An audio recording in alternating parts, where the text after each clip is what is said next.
Guys, I'm going to do another Grand Canyon field trip. This time we're hiking down in, so I'll update you as we go, but we're going to go down the Bright Angel Trail.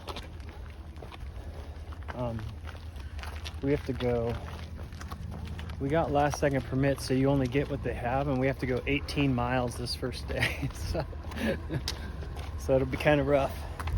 We normally don't do that, usually go 6 or 7 maybe. Lots of tourists here, headed out on shuttle stuff on the rim, but we're gonna drop off down into the canyon. So we're headed down. And this is the trailhead. There goes my family, better catch back up. Sometimes it gets icy and snowy. We're gonna drop all the way down. And then head out. We get to the bottom and then we have to go up the other side about 7 more miles. So we got a long day ahead of us. But it'll be pretty and fun. I'm excited. So the rim's right up here, you can see. There's Kolb's studio right there, which I showed you guys in another field trip. We're just winding our way down. Some parts are really steep and there's kind of cliffy stuff, and then other parts are just like this. So, it's a beautiful day. Some snow on the ground from a snowstorm last week. So we're headed down to the very bottom and then up that canyon 7 miles. Hello. Hi. How are you guys doing? Good, thanks. Good. You guys enjoying this beautiful weather? It's nice, I love it. Awesome. Since we're waiting, I'll take my shirt off. Good afternoon. Good afternoon. There go the mules. And they're climbing up, up, and up. It's too tight.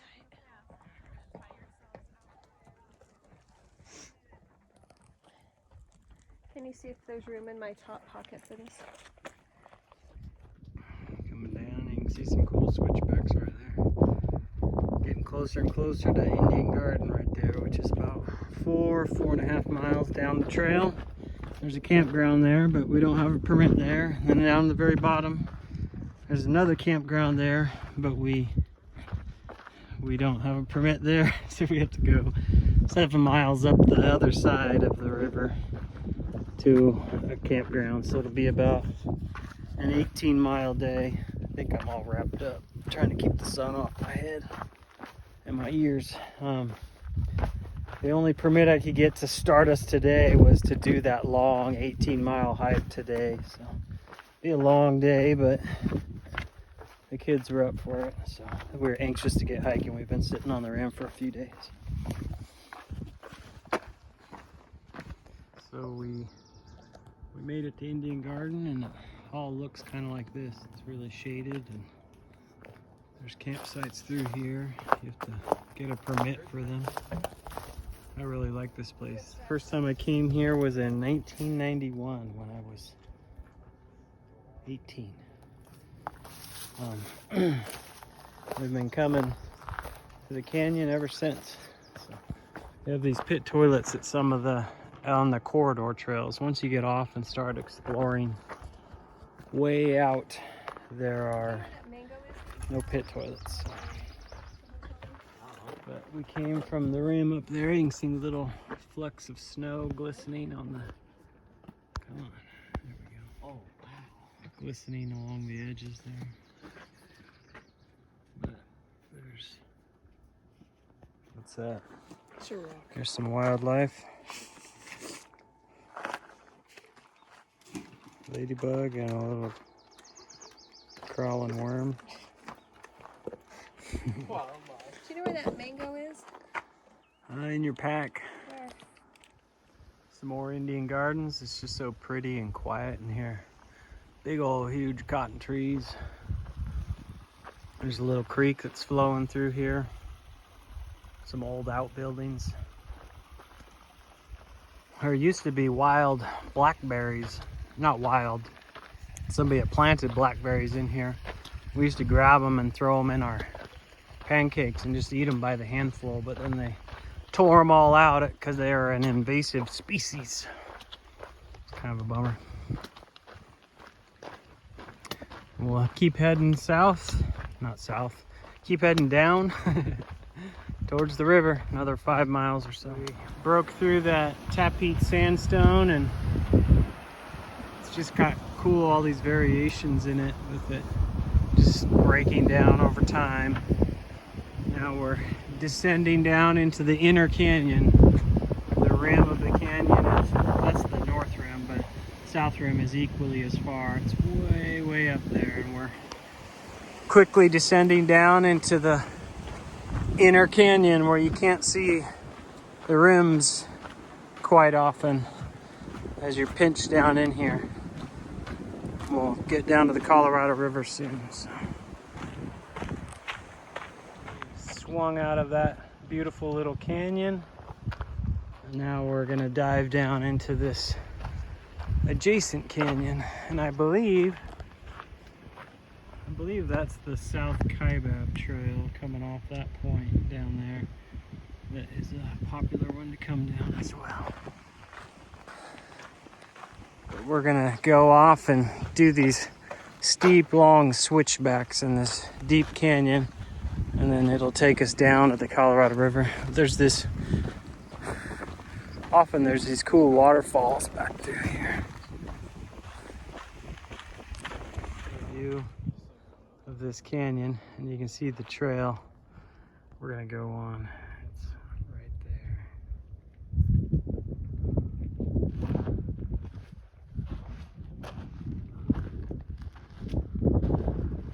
You see that? It hugs these steep cliffs. I think this is called the Devil's Corkscrew, as it just wraps along the canyon rim down here, the inner canyon. So we are way up on the edge of the rim today. We started back in that canyon over there, way back in there. So some parts of this trail have been built up over the years, over the last 100 years. That one hugs kind of a back slope. It's pinned in there with old metal bars that have been pounded in. So 100 years ago, they built these trails for miners and tourists to come down to the river, and they've just been slowly upkept, is that right? Doing upkeep along the way. I'll hold this out as I walk around so you can see. It's not that far of a drop. It's like 50 feet. So it looks scarier than it probably is. Such a beautiful cave. So we made it to the bottom of this tight canyon, and now we're just descending through it as it winds down to the river, the Colorado River. And so we should be there probably within a mile. It seems like. But you're tight down in here, so you can't see the rim anymore anywhere. Another creek crossing.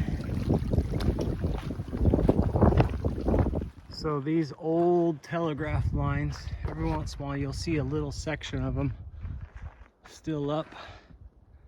They were put up during the 1930s, I think, by the Civilian Conservation Corps during the Great Depression. I believe that's when they went up. They might have even gone up earlier than that. But they're on the National Historic Register because they're so old and they go through such a cool remote place. They're no longer in use, but you still see remnants of them in some of these canyons through here.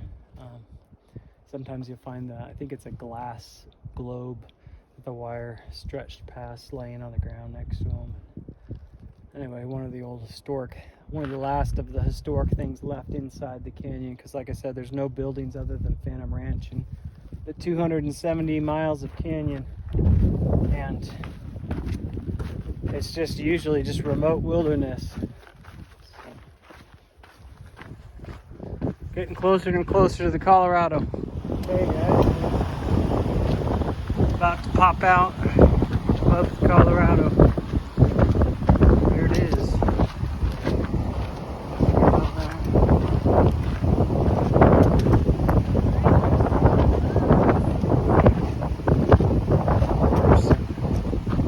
Pit toilets here.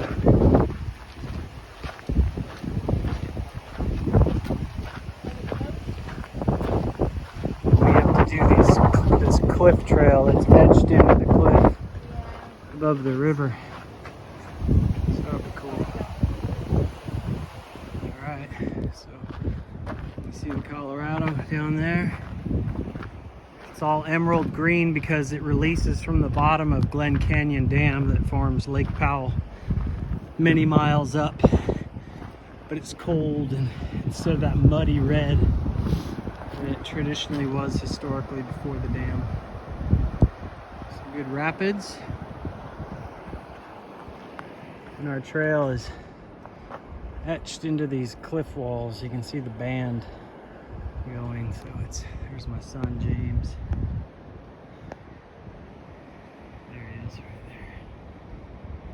James is a junior in high school. And Matthew's right in there. He's in 8th grade, and my wife's up ahead too.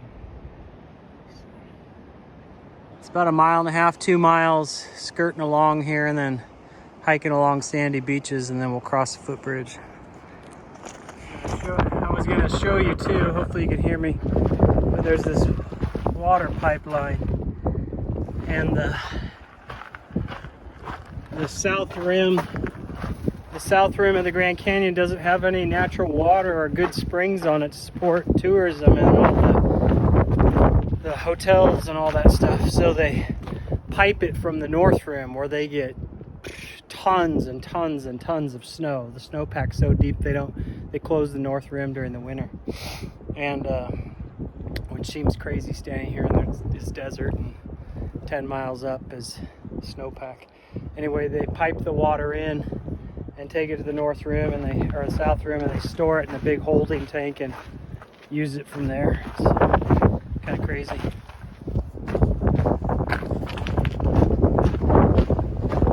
Okay, so we came out of the cliffs and we're hiking in the sand on these beaches in the 277 miles of the Grand Canyon.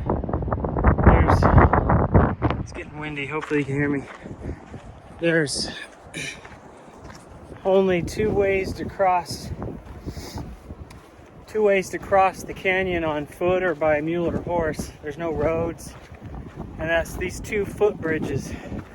This silver one closest to us carries the pipeline, the water pipeline that I showed you earlier, and it allows foot traffic. And then the distant one beyond it, you can barely see it up the canyon. Right there, you can see it. It's black, and that was built way back, and the mules cross on that. But these two footbridges are the only two places to cross the Colorado River by foot, unless you use a boat for the 277 miles of the Grand Canyon. But the cables for that black suspension bridge, which you can see more of now back there. I mean, both these bridges are only arm's width. I'll show you in a minute. But those cables for that black bridge, they were carried down in, I think, several hundred foot lengths, 500 foot lengths, something like that, on the shoulders of men like 100 years ago. They just snaked down the trail, the South Kaibab Trail, carrying that heavy cable as a group, spanned out, and they spanned them across and suspended the steel bridge up over the Colorado. So, pretty cool. It's just a true desert down here in the bottom. It's a lot warmer. All right, we're gonna cross the footbridge. One of my friends asked another friend to marry him. They were on a trail run and he asked her to marry him right here. I believe it was right here. I wasn't here. Okay, so you can see at night this is kind of scary because you can't really see the bridge that well, and it's graded. I don't know if you can see, but it's graded so it feels like you're looking right through it.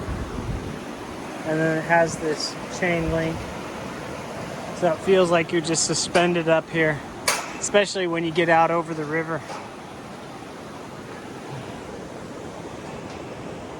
So you can see it anchored into the cliffs. And then the Black Bridge is right there.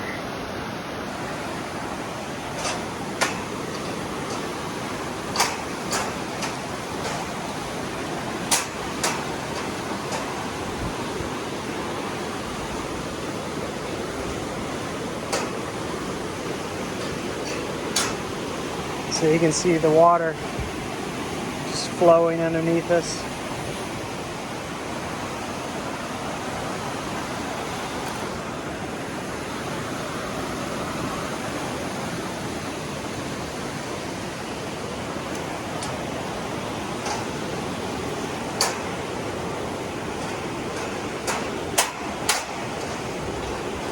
And these grates are kind of loose, so some of them pop. There it goes. So it feels like they're gonna break.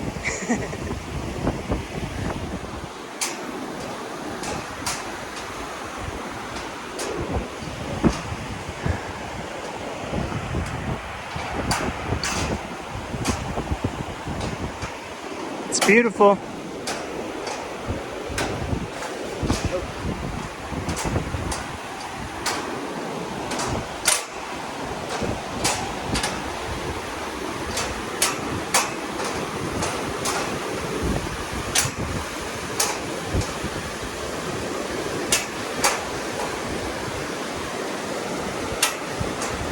So that's the water pipeline underneath us, carrying water to the South Rim.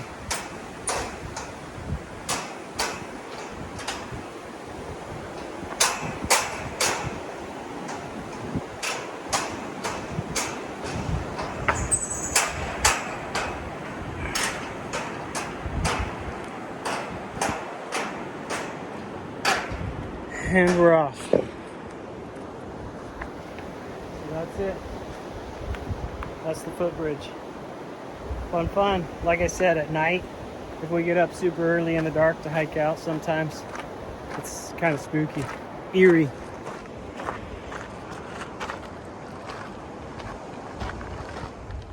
I heard something to my left, right next to me. In these bushes is a mule deer. Just above the river's edge.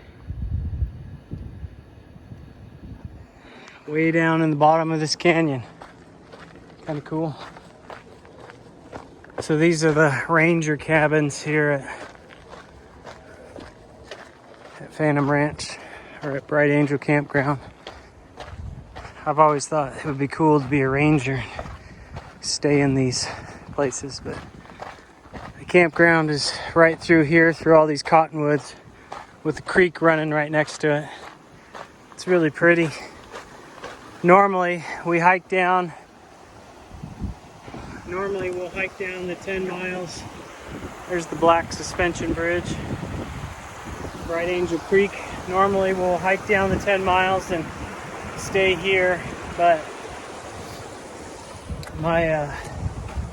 like I said, we couldn't get a permit, so we have to go 7 more miles up the canyon.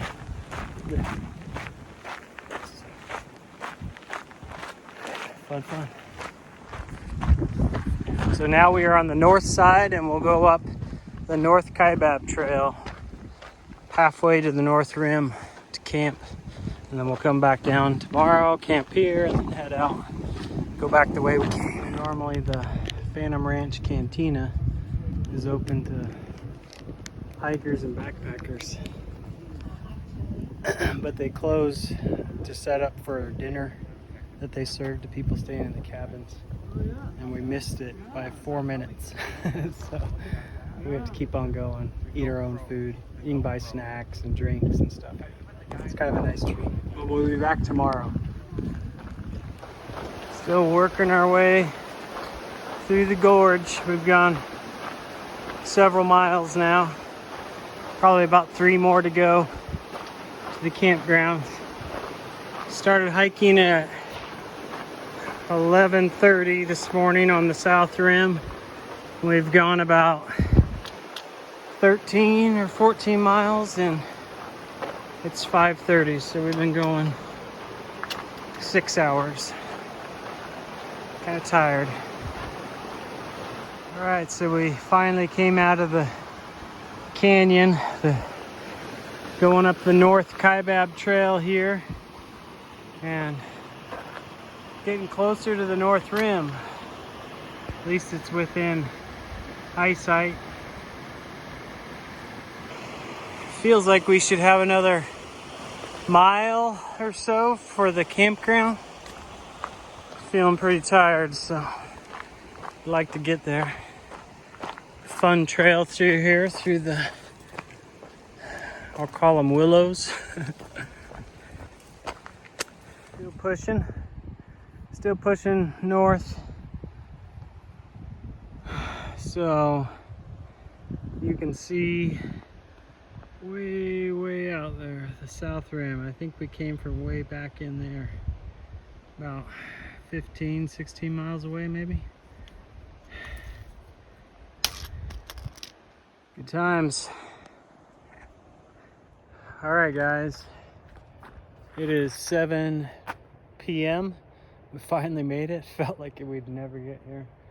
Sunset. It's almost dark. Got a little campsite here tucked away in the trees.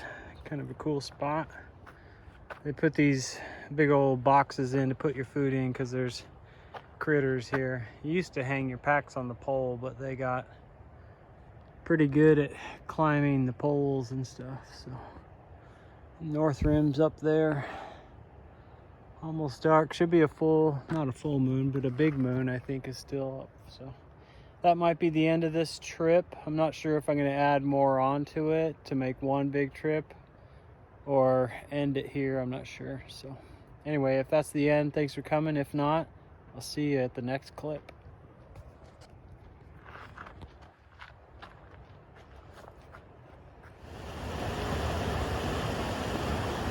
Okay guys, so I'm here at Cottonwood Campground and I'm gonna refill our water bottles.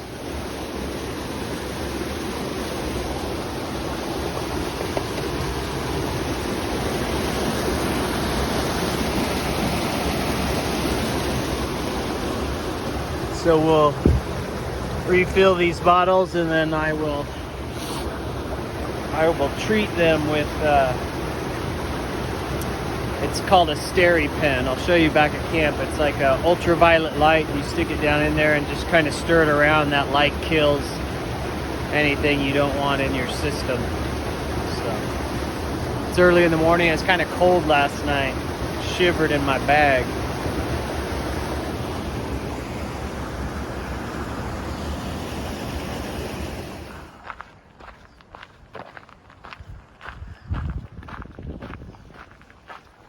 All right, guys. So we left the campground, which is wedged right back up in there in that canyon, and we're headed back down. You can see the South Rim where we came from last night, way up there. But we'll go the 7 miles back down to the river and camp, and then do the 10 miles or 11 miles up and out tomorrow. We're gonna stop at Ribbon Falls, and I think I'll video that. It's a really pretty little hidden oasis in the canyon. Pretty place. So, lots of yucca down here, century plants. It's send up those stalks. So, it's just a beautiful, beautiful place down here in the inner canyon. I love it. So back here in this canyon, you have to scramble back in. There's this beautiful oasis. It's called Ribbon Falls. And I've just always loved it back up in here. It's so pretty. There's a creek flowing, and there's a bunch of little pools down below, and then this travertine formation up here from all the years of spilling off.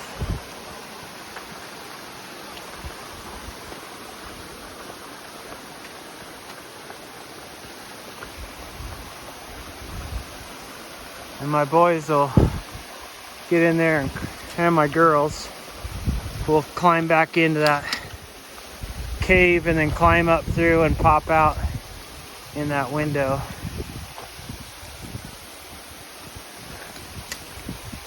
Normally we get here in the middle of the day and it's hot, and it feels good to get in there and swim around and have fun.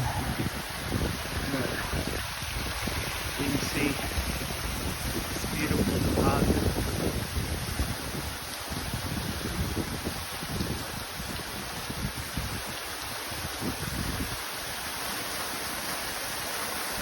And that's all just a big shell of minerals that have formed over the years.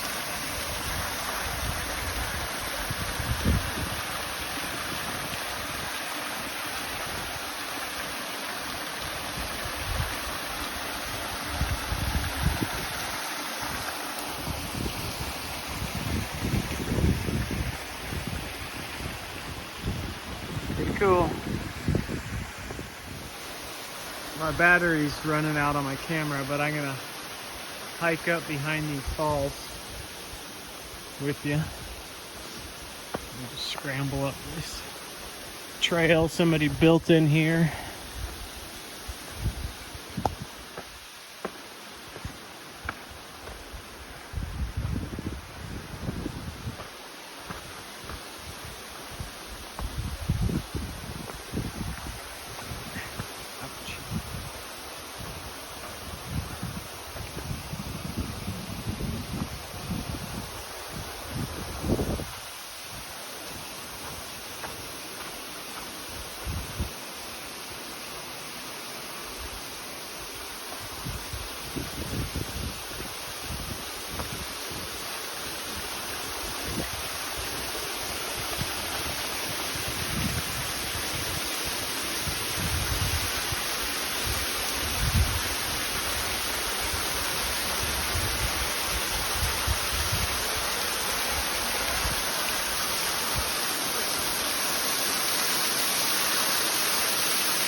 Often there's little frogs in there that you can see. They're playing around.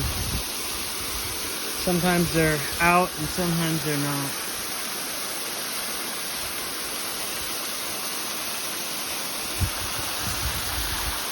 So that's Ribbon Falls. Really pretty, really cool.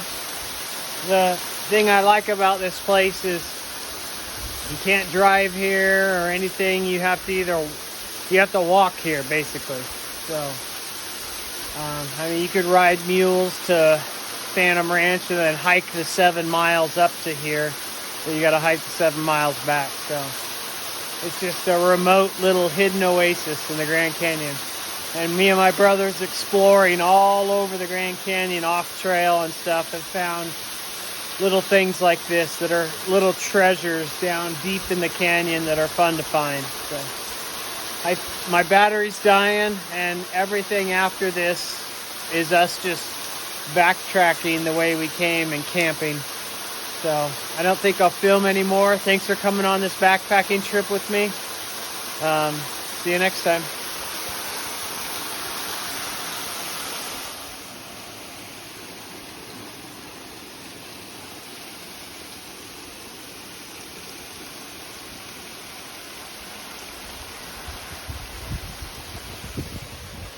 So I'm adding this little piece. We're sitting here relaxing. The sun's now on everything, so it looks different. But we're sitting here relaxing, reading. I'm reading this book, Through the Grand Canyon by Wyoming to Mexico by Ellsworth Kolb. That's one of the Kolb brothers, Emery and Ellsworth, that had that house up on the rim, and Emery stayed there till like the 1970s, I think. But I'm reading about their journey in 1912 1913 by boat.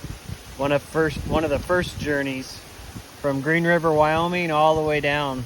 And I did one of those funny things. I was reading, and they have this picture. One of the cool things they did on this trip is they took all these pictures, early pictures from the early 1900s, and they even took the first motion picture camera and made a film out of their journey. Very simplistic, but I was sitting here reading, and I wanted to see that boat, and I went like this. I did it twice. And then I remembered I was reading a book, not looking at a phone or a tablet. So, all right, little bonus footage. That probably will be it. Thanks for coming on the field trip.